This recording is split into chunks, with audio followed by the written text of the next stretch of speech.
Okay, let's go ahead and disassemble all of the stock brakes off of this Sprinter van and get started on installing the Wilwood disc brake kit.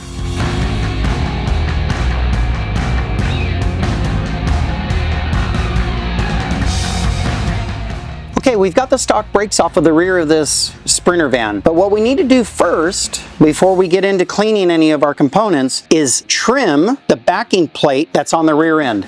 That will allow for our oversized rotor to clear properly. Okay, we've got our dust shield trimmed. Now we're going to go ahead and clean all of our mating surfaces for the hub assembly and where the caliper mounts to the rear end.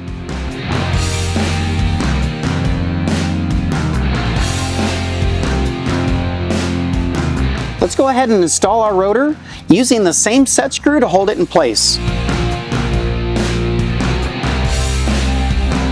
Make sure that you move the rotor back and forth to ensure that our dust shield that we trimmed is not rubbing on the back side of the rotor assembly. In this case, we're in good shape. Let's go ahead and mount our brake pads into the AERO4-DM caliper. When we're doing this, we want to make sure that we've got the friction material so that it will be facing the rotor side.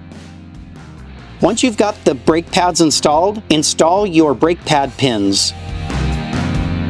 We have our brake pads installed in the caliper. Since this is a direct mount caliper, we're going to go ahead and slide the caliper over the rotor and into place on the rear end where the stock caliper came off, and insert our two mounting bolts.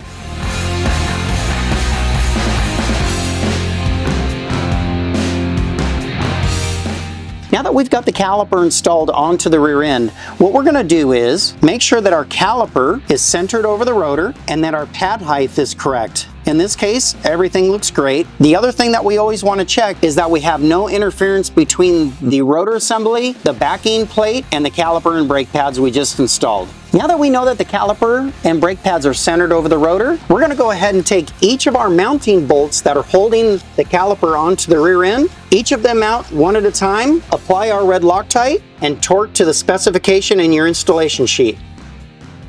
Now that we've got the caliper mounted, Loctited, and torqued into place, we're going to go ahead and start our installation of the steel braided line. The steel braided line kit is going to be something that the bracket that holds your steel braided line onto the chassis will need to be altered, so look at your installation sheet.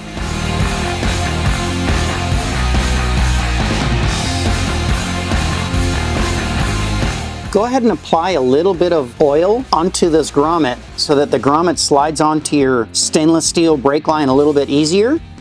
Install the caliper side onto your fitting that is going into the caliper. Once you've got your clip installed, make sure that you tighten your steel braided line kit to the chassis fitting. Lastly, install your grommet onto the factory bracket to keep the line assembly away from the shock absorber.